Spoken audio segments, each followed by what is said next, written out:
Fala pessoal, beleza? Mais um fechamento de mercado no ar, meu nome é Rafael. O Bovespa está fechando praticamente estável. Lá fora, né, o S&P aí fechando com uma alta próxima de 0,6%. Então o mercado, vamos dizer assim, reagiu bem à ata do Fed. Eu pelo menos considero que ele reagiu bem. Teve alguma novidade importante?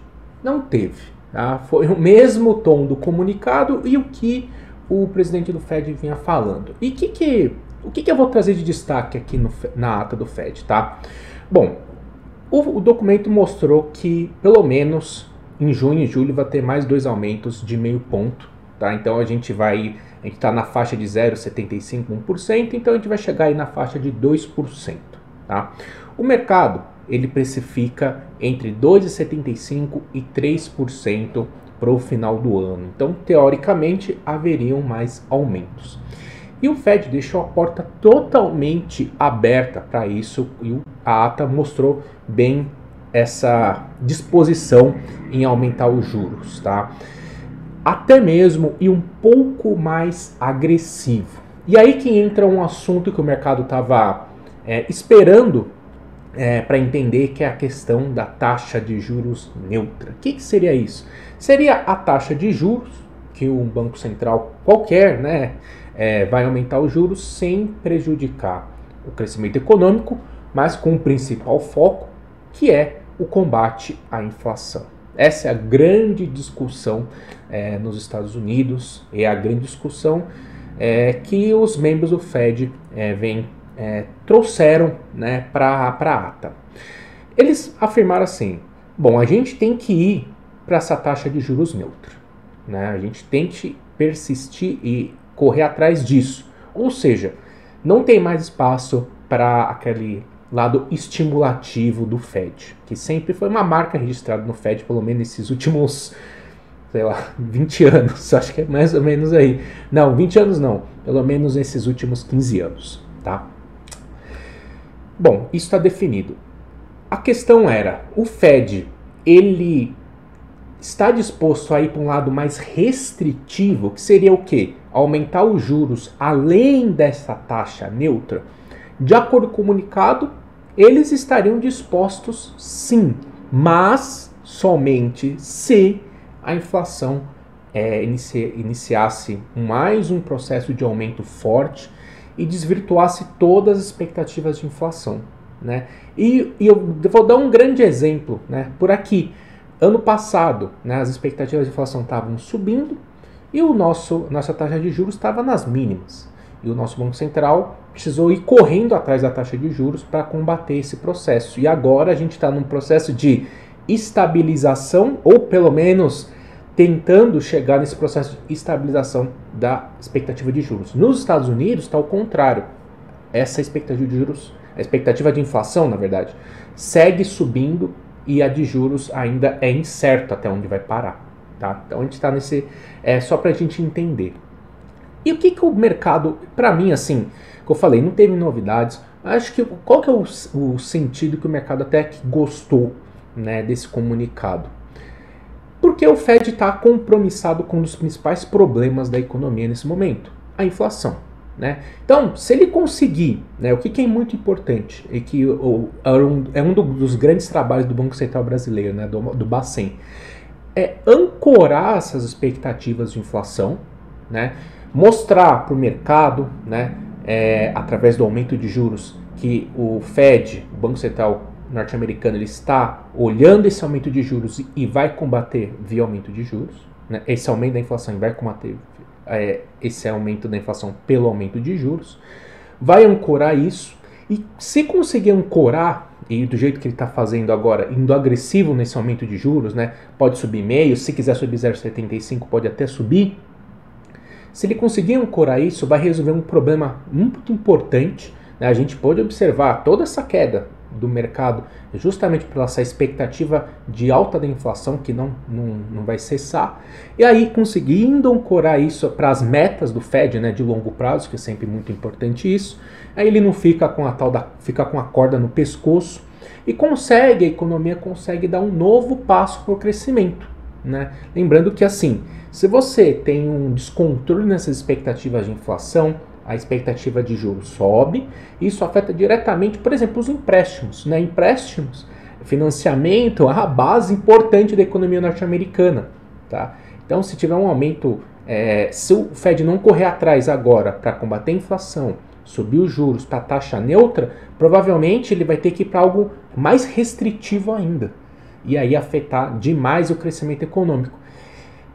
Que é assim, não sei ainda, mas provavelmente é o cenário que a gente está enfrentando aqui no Brasil nesse ano. É o cenário que a gente vai enfrentar esse ano. A gente está com uma taxa de juros alta, que vai ficar elevada, né? Vai seguir elevada, e que vai afetar a economia diretamente. Provavelmente a gente vai entrar no processo de recessão esse ano. Tá? Nos Estados Unidos é bem diferente. Nos Estados Unidos o crescimento, ele não é, nossa, pungente, mas também não está no fim do mundo, né? Tá em pleno emprego, todas essas coisas.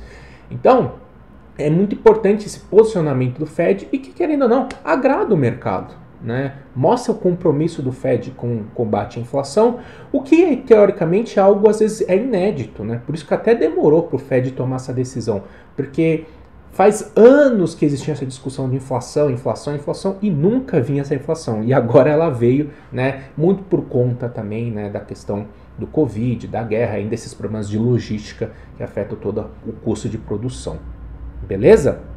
E aí tem aquela questão da China, é uma discussão extensa, mas basicamente é isso. Tranquilo, pessoal?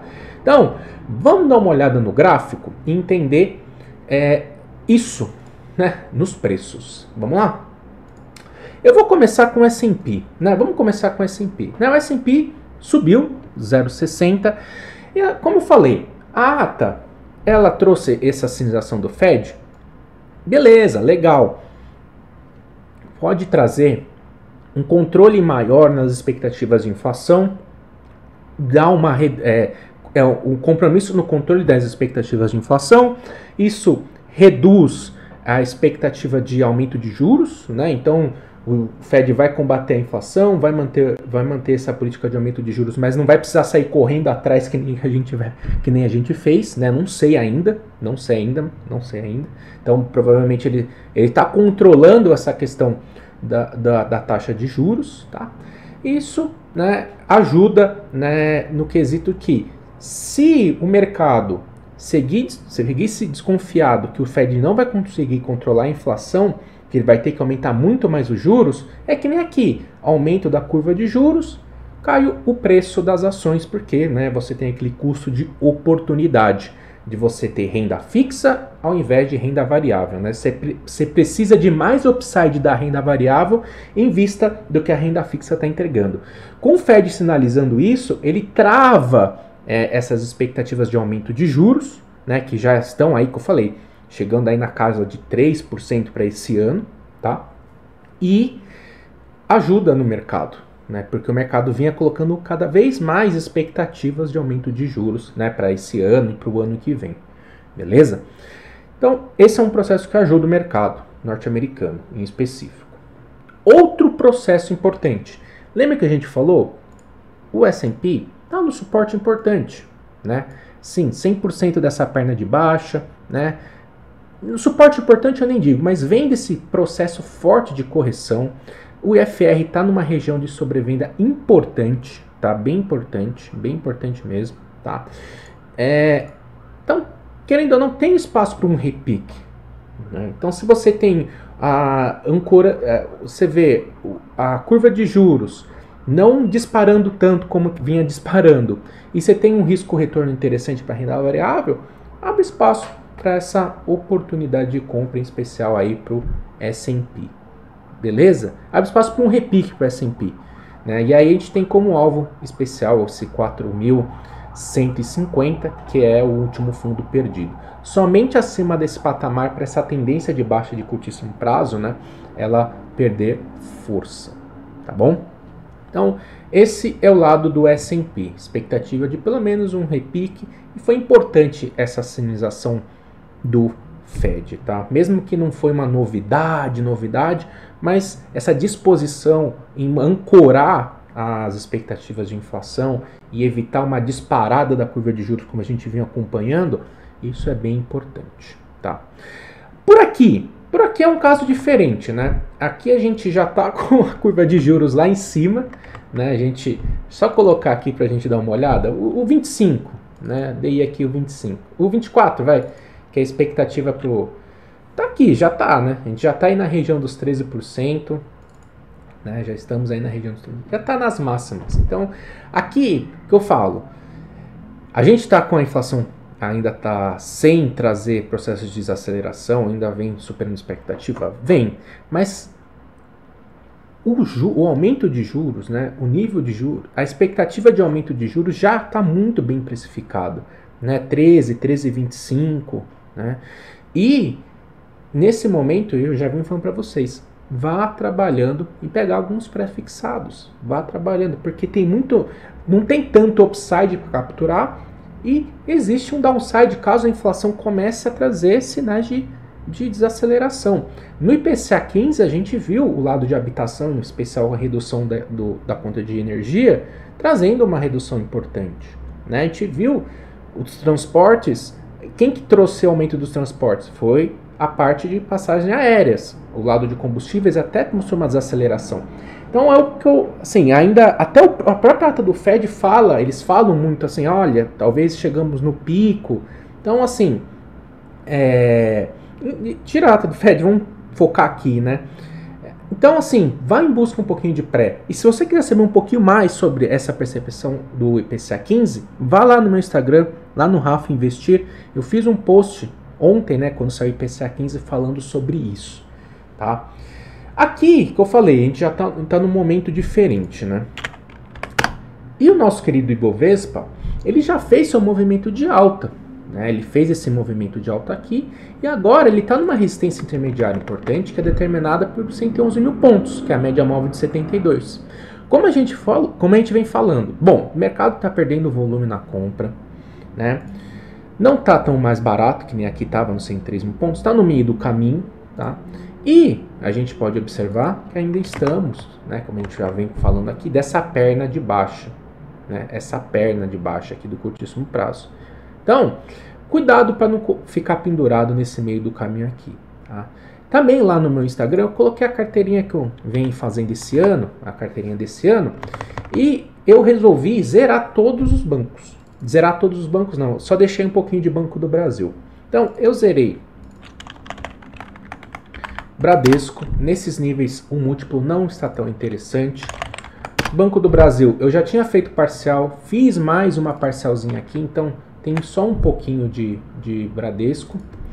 Itaúsa foi o seguinte, eu tinha comprado por aqui, né, fiz a parcial, aí quando voltou aqui, eu comprei mais um pouco, né, nesse candle de reversão, aí no dia, né, deu a compra, e voltou tudo, aí eu comprei mais um pouquinho aqui e voltou pro meu médio, que estava nesse 9,40. Voltou pro meu médio, vou ser bem sincero, eu zerei. Ah, mas pode explodir para cá. Olha, eu já fiz errado de comprar aqui, né? E não ter estopado, que era o certo, ter estopado aqui. Aí eu aumentei minha posição aqui e voltou pro meu médio, eu caio fora. Aí eu caio fora, né? Não vou ficar... Depois, eventualmente, se voltar para cá para esse 9,20, 9,10, eu posso até buscar uma nova compra no papel, sem problema nenhum, né? Mas, olha, nesses momentos eu prefiro sair de burro do que tentar acreditar que o papel vai subir, vai voltar, não sei o que lá. Lembrando que está contra a tendência, né, desse viés de baixa aqui. Então eu prefiro fazer isso, tá? E sou eu, tá bom? E aí, o que eu falei para vocês que eu tô de olho, né? Tô de olho aqui em VEG, né? Nessa região aqui dos R$24. Vamos ver se deixa um sinal de reversão bonito por aqui, pode ser uma oportunidade interessante. Ó, hoje já mostrou uma força compradora interessante. Klabin retornando para essa região dos R$21, acho muito interessante a gente buscar. Equatorial, se voltar para essa região dos R$23, não vou ser mão fraca, vou buscar essa compra, né? Que mais que a gente vinha comentando de compra, né? Centauro, vou ficar de olho nesse 21,60, tentar começar a montar uma posição. Edux, né, a gente vem falando desse 16 reais. Tenho muito medo de comprar o papel aqui nesse 17 reais, porque o Ibovespa está em topo e o papel está em tendência de baixa, então eu vou respeitar esse racional que eu já venho falando, né? E quero montar uma posição no setor de construção ou shoppings, né? Em especial, muito melhor seria em shoppings, tá?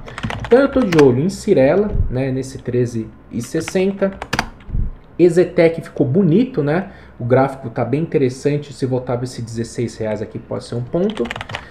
E direcional, se voltar aqui para essa faixa dos 10 reais, acho pode oferecer uma bela oportunidade também, tá? Só não quero comprar, como eu falei, mercado em topo e papéis que estão em tendência de baixa, né? Os papéis estão em tendência de baixa de curto prazo, de curtíssimo prazo. Então voltar para cá é a tendência. Então só não quero ficar me posicionar numa resistência. Falando aqui, né, do papel que eu tenho uma participação boa, que aqui está na região dos 80, 81 reais aqui, Vale. Assim, eu não queria fazer uma parcial de 4, 5%. Mas, se confirmar esse candle de reversão aqui, esse candle aqui, amanhã, ou seja, deixar para trás a mínima, vou ter que fazer uma parcial. Mas eu acredito, pela questão do minério de ferro, pelas políticas de estímulo que a China vem falando bastante, que existe a chance de romper esse 85 e voltamos aqui para o 90, tá? Vamos ver, é o que eu acredito por tudo que vem sendo sinalizado pela China, pelo esse gap de alta, né? Pela manutenção da média móvel de 72 do semanal, enfim, mas o papel não está nas mínimas, né? Então tem que ficar esperto para fazer uma parcial, tá? Que mais? Petrobras. Segue o que eu falei. Quer fazer uma parcial em Petrobras? Deixou para trás a mínima de ontem, né? 30,70? Faz uma parcial. Ou vai levando pela média móvel de 21, que é muito melhor. Mas muito melhor mesmo. Tá bom? Vamos ver os destaques de hoje, né? Bom, BID 11. Aquela comprinha que a gente falou aqui pegou stop, né? Aqui quem pegou stop. Papel muito pesado, muito pesado mesmo, tá? Banco Pan retornando para um suporte importante, tá? Que é essa região dos 7,30, R$ 7,00. É um suporte bem importante, então vamos ficar de olho. Então, só para dar um exemplo, né? Por exemplo, BID 11, tendência forte de baixa. Você comprar com o mercado em região de topo, essa é a chance maior. Por isso que eu falo que é difícil, né? Eu evito muito fazer isso. CVC, ó, tá perdendo mais um suporte importante. Tem o caminho aberto aqui para a região dos R$10. Aqui é o último suporte mais importante para o papel, tá bom? Que mais? Destaques de alta. Kepler, papel rompeu aqui esse 19,50, deu compra de rompimento para quem gosta. Via, deu uma bela melhor. Nossa, tá sem histórico aqui. Ah, tá aqui, voltou. Dá uma bela de uma melhorada. É importante pro papel. Foi importante esse movimento de hoje. Por quê? O papel conseguiu encerrar acima da média móvel de 21. Tá? Então, tá tentando formar um sinal de reversão mais forte. Né? Isso é bem importante. Bem importante mesmo o movimento de hoje. Né? Se conseguir encerrar, se deixar esses sinaizinhos aqui, pode até ser uma ponta interessante. Né? Magazine Luiza tá num ponto importante, mas o Via dá uma... Enfim, legal, assim, legal. Um movimento importante. Rafael, uma reversão de tendência? Não é, ainda tá muito pesado, mas pelo menos, é assim, ó, quando você tem um papel que tá em forte tendência de baixo, só de você saber que você tem um suporte, que no caso aqui é 2,95 com 2,85, isso aqui já é uma bênção. Pelo menos você já sabe o seu stop, né? Pelo menos você já sabe o seu stop. Então, bem legal. Foi um gap de fuga isso aqui? Não, não foi. Quase uma... Vamos dizer assim, parece uma ilha de reversão aqui. Importante. Vamos ver. Você estudar um pouquinho o case, né? Eu não conheço muito. Tá. Destaque também para Tupi. Nossa. Deixa eu dar uma olhada em Yoship, né? Yoship aqui, ó, 13,50. Uma bela oportunidade. Deu a compra aqui, né? Nesse nesse rompimento, nessa mesma base do rompimento, pode ser uma boa oportunidade de compra. Localiza, tá muito embolado, né? Tá muito embolado, difícil, bem difícil. Outro papel que eu gosto é Movida, não tem como fazer aqui, tá? Ipera renovando máxima, esse é um papel que bobeei aqui de não comprar no teste da média móvel 72. Aqui foi uma bobeira mesmo. Esse papel caiu, comprou. É um papel de premium, alta qualidade. É um papel que você tem que ter na sua carteira. É muito, muito importante. E outro papel que eu vou dar uma estudada é Vivara, né? Graficamente, segurando muito bem esse 23,12. Ainda, querendo ou não está em tendência de baixa no curto prazo. No curtíssimo prazo, está em tendência de baixa, mas já mostrou força compradora justamente nesse R$23. Um case a ser estudado aí. Pode ser uma boa oportunidade para carteira. E BRF também deu uma estudada hoje. Parece que, assim, aparentemente o resultado do primeiro trimestre foi horroroso, mas a empresa mostrou sinais de melhoras, né, para os próximos trimestres, no sentido de organização financeira e também de manobra operacional. E graficamente tem esse OCUI aqui. Como eu falei, não quero comprar papel em tendência de baixa com o mercado em topo, mas se voltar para esse 13,40, 13,20 e mostrar uma força compradora, deixar esse risco-retorno interessante, vale pensar. Ou esperar esse rompimento, né, que seria o rompimento desse pivô de alta aqui. É um papel para deixar guardado aí, tá sendo muito bem. Quando esses papéis, né, ficam na mira dos analistas, né, isso aqui vale a pena ficar de olho, porque começa a entrar um pouco mais de volume, os investidores institucionais começam a olhar mais o papel, e aí pode abrir uma oportunidade interessante, tá? E graficamente tá bem interessante mesmo. Esse fechamento mensal é um bom indicativo de como houve presença compradora nessa região. Beleza? Bom, pessoal, então é isso. Espero ter explicado, né, de uma forma mais didática essa questão da ata do Fed, que era uma ata bastante aguardada por todo mundo.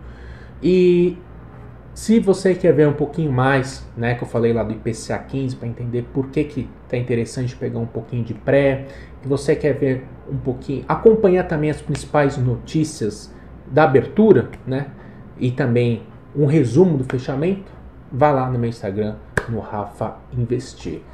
E essa semana tem indicadores importantes. Se você quer ver a agenda da semana, vá lá no Instagram do Põe no Bolso, que tem a agenda completa. Tranquilo? Então é isso, pessoal. Grande abraço e até mais.